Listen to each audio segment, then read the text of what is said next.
Buenos días, mis queridos amigos, amigas, saludantes, saludantas, buscadores de salud, buscadoras de salud. Este es un programa más de Casos de Saludantes número 6. En esta ocasión vamos a presentar el caso de una persona con diabetes mixta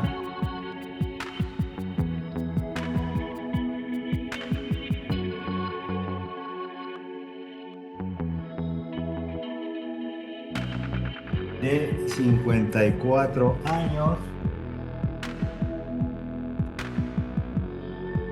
que tiene daño renal,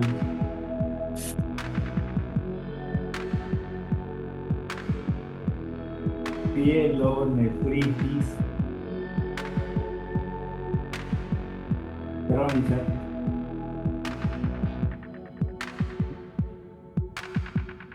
y bueno, este es su estado, ¿no? Eh, Cuando hablamos de diabetes mixta, les recuerdo, es una diabetes en donde primero fue una diabetes tipo 2 sin daño en el órgano páncreas, pero con el tiempo y luego en este caso, por ejemplo, que tiene 15 años de evolución mínimo, 15 años de que se le detectó su diabetes. La cosa está en que ha tenido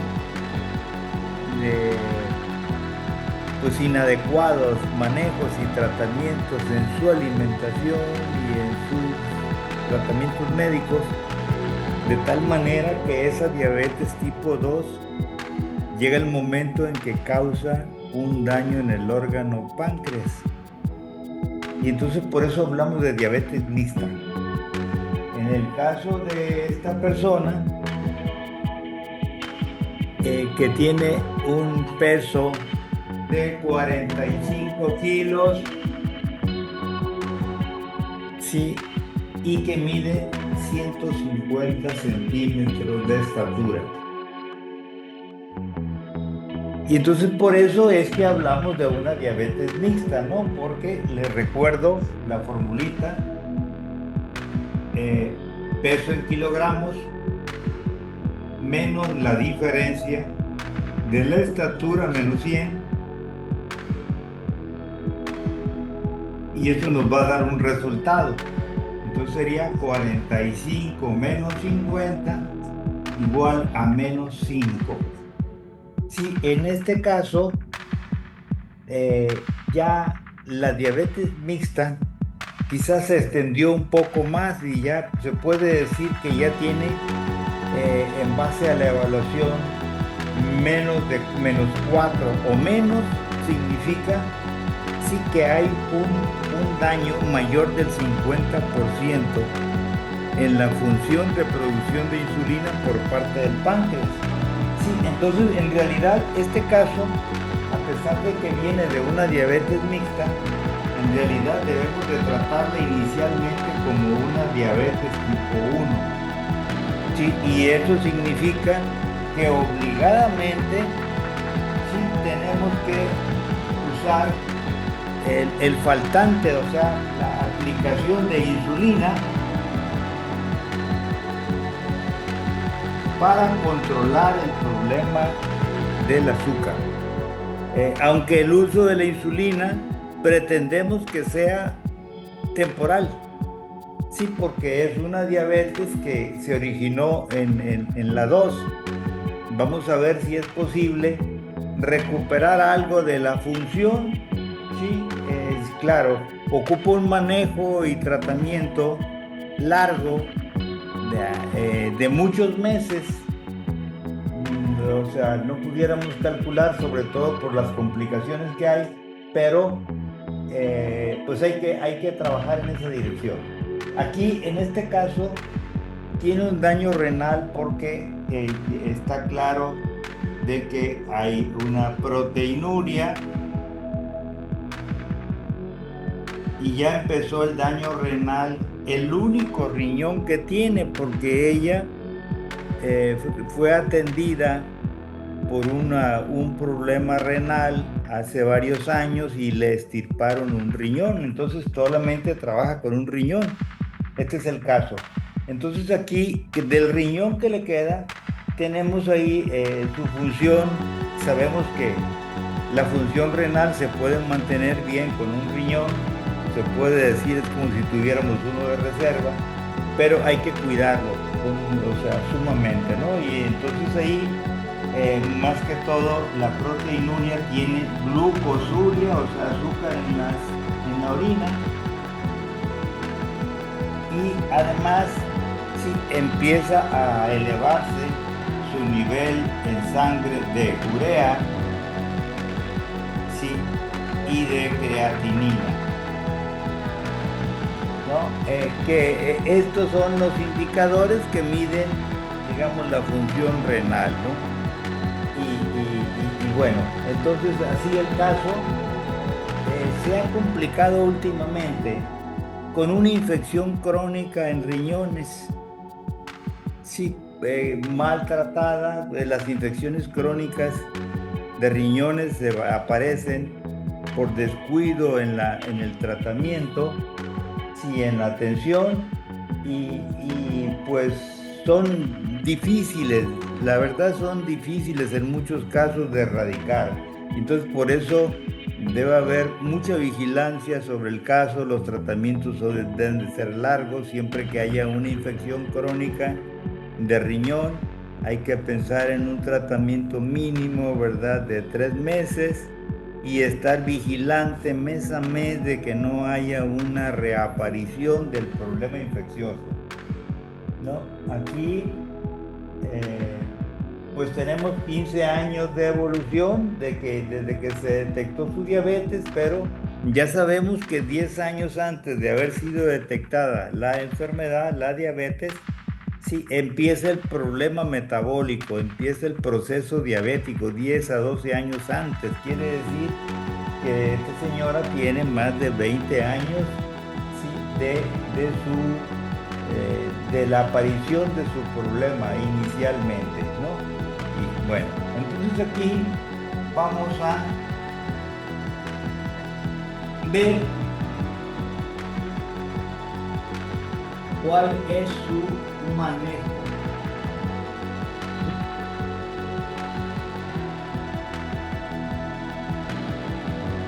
Nos vamos a centrar, sí, en el manejo de su diabetes y su infección crónica en riñón. Sí, bueno, aquí les decía que había que utilizar forzosamente insulina. Y entonces aquí hay una dificultad porque esta persona es trabajadora independiente, sí, se dedica a vender cosas, digamos, en forma ambulante, y entonces pues no está muy pegada a casa, pues, y eso dificulta la cosa de la alimentación. Y entonces por eso es que tiene que recurrir al consumo de alimentos en la calle, sí, y eso hace más difícil su manejo, ¿no? Sin embargo, sí, hemos podido avanzar en algo porque ella mantenía niveles mayores de 500 de glucemias, y por supuesto, ¿verdad?, glucosurias de 2000. Sí, esas son las principales manifestaciones, ¿verdad?, laboratoriales, ¿sí?, o de estudios. Y bueno, entonces ahí lo primero aquí que hay que hacer es controlar el azúcar. ¿Y cómo lo tuvimos que hacer? Con insulina. Y una insulina que no sea de larga acción. Entonces usamos la insulina intermedia, para que la función que esté, digamos, que esté bien, o sea, lo que esté funcionando bien de su órgano páncreas, que lo siga haciendo, que no haya bloqueos. Hay que evitar por eso el consumo de antidiabéticos orales, ¿verdad? Para que darle oportunidad al órgano páncreas para que haga su trabajo, ¿no? De producción de insulina. Y entonces la insulina intermedia, sí, inicialmente, que lo que hacemos para controlarla, tenemos que aplicarla 2 veces al día, sí, mañana y noche. En la mañana, lo que hicimos fue aplicar una dosis inicial, sí, de 20 unidades de insulina intermedia, ¿no? Y verificar en la medición de la noche qué tanto se había mantenido a lo largo del día, sí, el nivel de glucemia. Y entonces, vea, nos dimos cuenta que, o sea, que había que aplicar otras 20 unidades. Lo usual no es esto. Normalmente el criterio médico es que de las dosis de aplicación de insulina intermedia en la mañana se aplique el 50%, sí, o sea, 10 unidades tendría que ser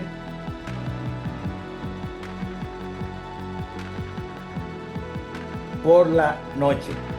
¿Por qué? Porque se supone que a partir de la noche ya no hay consumo de alimentos y entonces la mayor parte de la insulina la va a requerir en el día. Sin embargo, en este caso, vea, inicialmente, como no sabíamos el requerimiento, lo que fuimos haciendo, sí, porque tenía consumo de alimentos inconvenientes en el día. Si de repente, pues, o sea, estaba lejos de su casa y no tenía la opción de comer sano, y entonces había que comer lo menos insano, se puede decir, ¿no? Y entonces fuimos aumentándole la dosis de insulina a 25 unidades, ¿no? Y reduciendo esta a 15 unidades, ¿no? Y después le aumentamos a 30 unidades por la mañana, ya que verificamos que seguía alta. Esto hay que hacerlo gradualmente, no se puede hacer de golpe. Por eso es tan importante el acompañamiento, que sin acompañamiento no va a haber control. Una consulta médica cada semana no resuelve esto. Tiene que haber un acompañamiento diario, permanente, hasta que haya un buen control, hasta que la persona tenga la autonomía y pueda por su misma cuenta, sí, atender la necesidad o el requerimiento que tenga de, en este caso, de insulina, ¿no? Y entonces, bueno, subimos a 30 y bajamos a 10. Y no solamente hicimos esto, sino que luego, verificando que había niveles altos todavía antes de acostarse, subimos a 35 y redujimos a 5 por la noche, ¿no? Sí. ¿Por qué? Porque en la noche ya, como no llegaba a 150, pues bastaba con 5 unidades para mantenerse prácticamente en 100. Y luego lo que hicimos fue subirle a 40 para eliminar la aplicación de insulina, sí, en la noche. Entonces, ¿qué es lo que consideramos en el caso de la noche? ¿En qué momento eliminamos la insulina de noche? Le eliminamos una vez, digamos que esté el nivel de glucemia antes de acostarse abajo de 130. Sí, ¿por qué consideramos el valor de 130? Porque se considera que el daño a los órganos sí, se da a partir de 130 hacia arriba. Y entonces, ¿verdad? Por lo menos en una primera etapa, pretendemos, ¿verdad?, detener el daño a órganos. Y principalmente es la cuestión de proteger su riñón, el único riñón que le queda, ¿no? Y entonces llegamos y lo logramos con 40 unidades. Sí, si nosotros le aplicáramos 5 más, 45, tiene su riesgo. ¿Por qué? Porque puede bajar el nivel de azúcar de más y entonces causar una hipoglucemia que es inconveniente, ¿no? Y que le puede traer consecuencias. Bueno, entonces aquí para estas mediciones, estas aplicaciones, yo les di las aproximaciones, pero en realidad, sí, ya una vez logrado este nivel de 45, sí, entonces empezamos a usar, porque a medida que va mejorando el plan de alimentación, por supuesto, va a requerir cada vez menos insulina, ¿no? A medida que, digamos, el exceso de azúcares que se encuentra en el organismo vaya disminuyendo, va a requerir menos insulina. A medida de que la resistencia a la insulina, o sea, la sensibilidad a la insulina vaya aumentando, sí, porque por el tipo de alimentación ella había perdido sensibilidad a la insulina, entonces aun cuando producía una parte de la insulina, no ayudaba a controlar el azúcar, ya que la sensibilidad de las células a recibir insulina pues era muy alta, ¿no? Y entonces no hacía el efecto que debía la insulina producida en el cuerpo. Bueno, entonces así es como nosotros fuimos manejando lo que es el control del azúcar en este caso. Sí, y bueno, ya vimos que nos quedábamos con 45 unidades por mañana. Siempre después de desayuno. La insulina jamás debe aplicarse antes, ¿sí? O sea, como criterio, salvo casos especiales. Y hay que hacerlo siempre después de alimento para evitar las hipoglucemias, o sea, los bajones de azúcar que con mucha frecuencia van a mandar al hospital a cualquiera que se la aplique inadecuadamente, ¿no? Y entonces, bueno, esa en la medida que fuimos avanzando con alimentación,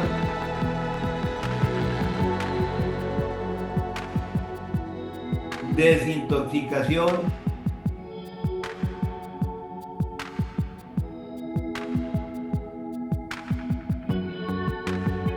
control del estrés,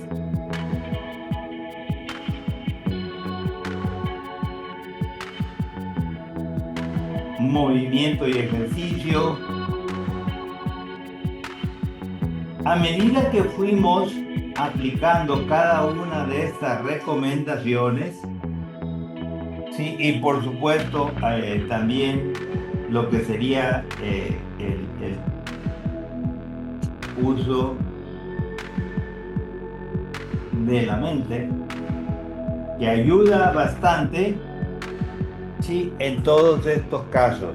Entonces, en la medida que fuimos, ¿verdad?, introduciendo cada uno de estos 5 apoyos, en esa medida fuimos reduciendo primero a 40 unidades por mañana sin aplicar en la noche, luego a 35, después a 30,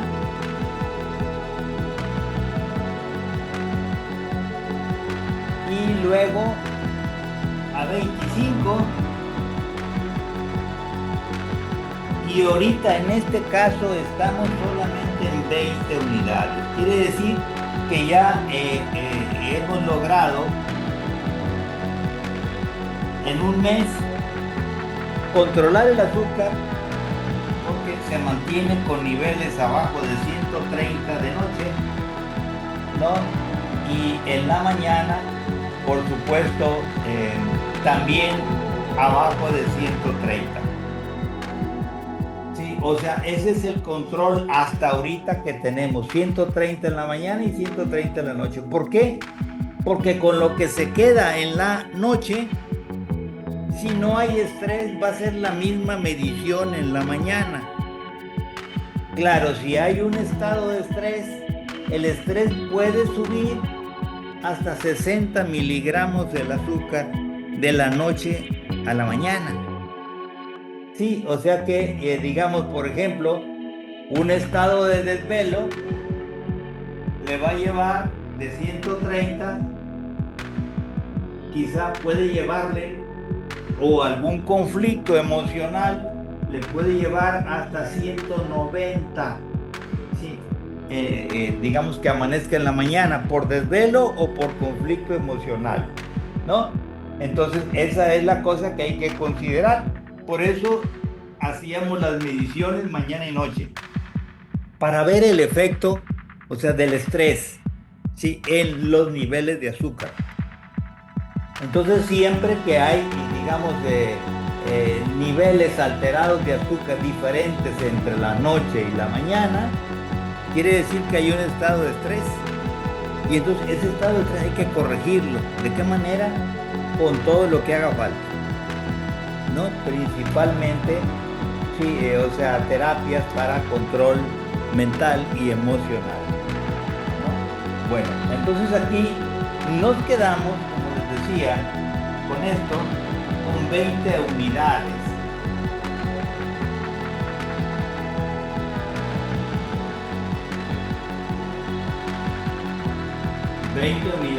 Por mañana. ¿Qué es lo que sigue después de 20 unidades de insulina intermedia por mañana? Bueno, para empezar, aquí usamos una formulita. Procuramos, por ejemplo, que el azúcar nunca debe de bajar de 70. Y entonces imagínense que aplicamos una formulita, ¿verdad?, en donde sea la medición de la glucemia menos, en este caso, 70. Sí, y el resultado lo dividimos entre 10. ¿Por qué entre 10? Porque cada, digamos, unidad de insulina le puede bajar aproximadamente 10 miligramos de azúcar. Entonces, digamos, 100 unidades, perdón, 10 unidades de insulina le bajan 100 miligramos de azúcar. 1 miligramo pues le baja 10, ¿no? Entonces así sería. Bueno, entonces tenemos, por ejemplo, que la medición fue de, imaginemos, en la mañana midió 150. Perdón, estamos empezando con la noche, ¿no? Porque la fórmula es la de la noche. Al término del día, imagínense que midió 140, ¿no? 140 menos 70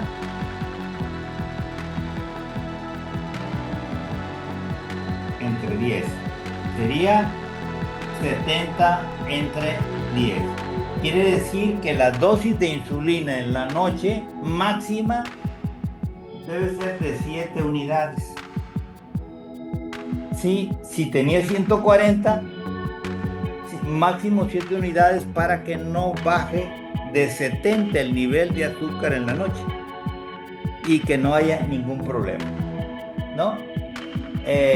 Cuando hay situaciones de estrés, nos vamos a dar cuenta la diferencia, por ejemplo, aquí de 140, si en la mañana midiera 160, perdón, 140 se supone que va a quedar en 70, ¿no? Tiene 70 y si, se supone que con eso es lo que debe de medir en la mañana. Si midiera, por ejemplo, 100, quiere decir que aproximadamente hay 30 miligramos de azúcar en sangre causado por estrés o por desvelo, ¿no? Y entonces por eso es de utilidad esta formulita. En la mañana la fórmula es diferente, ya no es la misma. O sea, en la fórmula no hay fórmulas únicas para todo el mundo, sino que hay que armar o definir una fórmula matutina o nocturna para cada persona, ¿no? Y entonces, por ejemplo, en la mañana, ¿cómo debe ser la aplicación? Medición,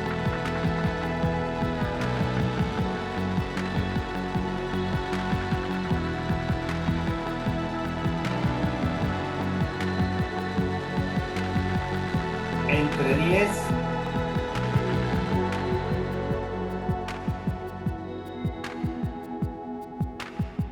más consideramos, digamos, probando, ¿no? 20. Imaginémonos, ¿verdad? Que marcó 130. 20, ¿por qué? Porque se supone que las comidas, 2 comidas en el día le pueden subir un mínimo de 200 miligramos de azúcar. Y si tiene deficiencia de insulina, pues no va a poder resolverlo, ¿no? Y por eso le damos esas 20 unidades. Entonces, sería la medición entre 10 más 20. Perdón, tendría que ser, estoy colocándolo inadecuadamente. Medición entre 10 más 20. Entonces sería, si la medición es 130, entre 10 serían 13, más 20 igual 33 unidades. Eso es la dosis de la mañana, ¿no? Es la dosis máxima que debiera utilizarse, aunque este más 20 se puede modificar en más 15 o más 10, de acuerdo a cómo vaya evolucionando, sí, el caso.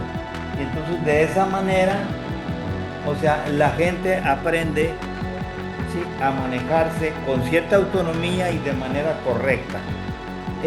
Cada cambio que se haga de dosis debe estar probada por lo menos con 3 días de terapia.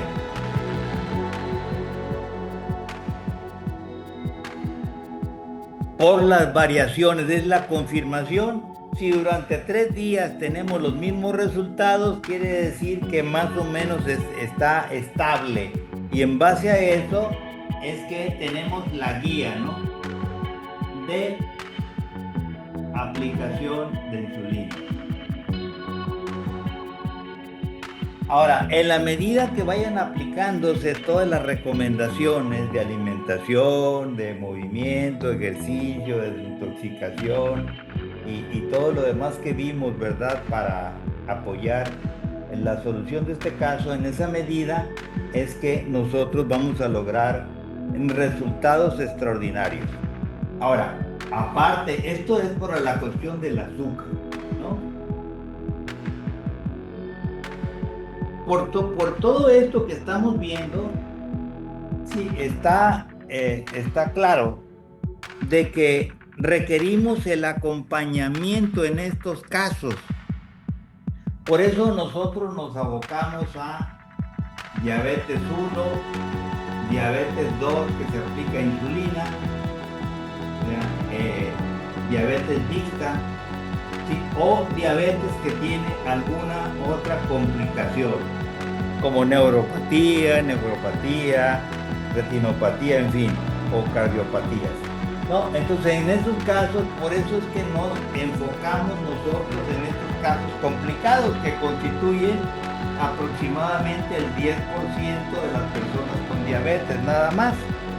O sea, ¿por qué? Porque para el otro 90% de las personas con diabetes, pues hay soluciones múltiples para resolverlo en las diferentes instituciones y por parte de la comunidad médica en general, ¿no? O sea que ahí estos otros casos sí requieren una atención más personalizada, sí, para que haya resultados, ¿no? Y por eso es que a eso nos enfocamos, a lo que la gente no puede resolver normalmente, ¿verdad? En la consulta médica o en la atención institucional, oficial de los servicios de salud.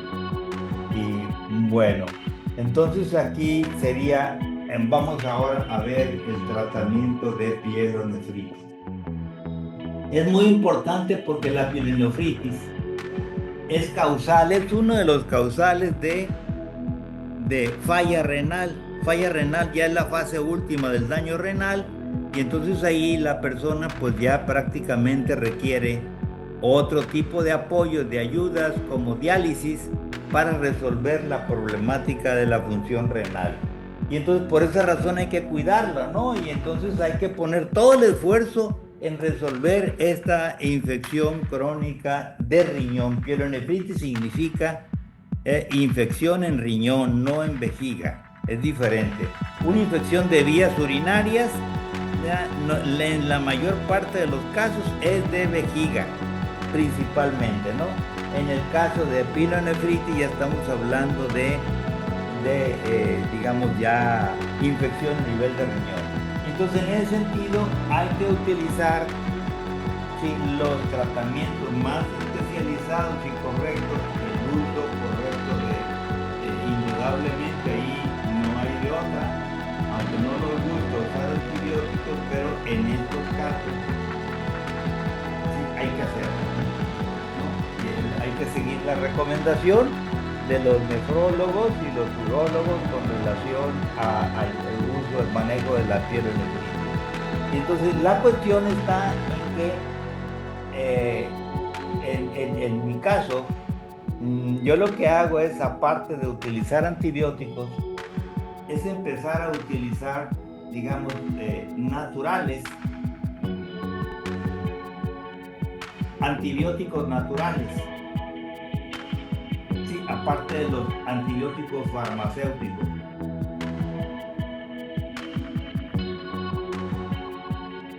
Habría que usar antibióticos naturales. Y entonces, y preventivos, ¿no? Que sirven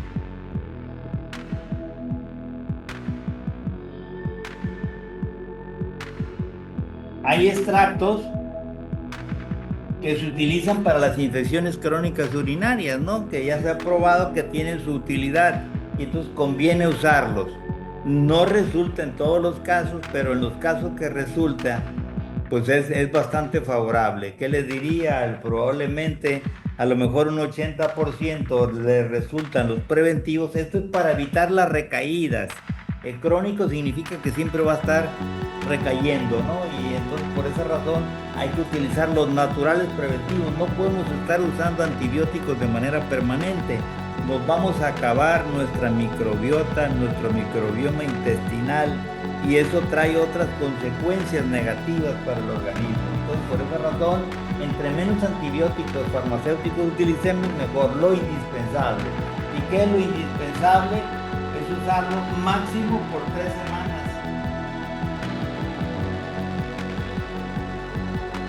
y darle tiempo a que los preventivos funcionen, ¿no? Y aquí, en esto de los preventivos, bueno, hay antibióticos naturales que ustedes ya conocen, como el ajo, por ejemplo, aquí sería el orégano. Sí, bueno, ¿qué les diría, verdad? Pues quizás eso es de lo más utilizado, ¿no? Y en el caso de los preventivos, aquí hay extractos, digamos, de arándanos, que se ha visto que funcionan, pero como extractos. No comer arándanos, que lamentablemente los arándanos que nos venden en el comercio les agregan a esos arándanos secos, porque casi no se encuentran los frescos, los secos traen inconvenientes como son para un diabético, les ponen azúcares y les ponen aceites vegetales, ¿no? Que van a inflamar y que se van a transformar en azúcar también. Y entonces por eso no, cuando hablamos de arándanos no hablamos del arándano seco, ¿no? Que nos venden en el comercio normal, sino arándanos. Aquí son extractos, son concentrados, ¿verdad? O sea que no nos alcanza a lo mejor, digamos, un gran recipiente de arándanos, ¿ya? Así lo tomamos como un suplemento, ¿no? Entonces aquí es conveniente no de los suplementos.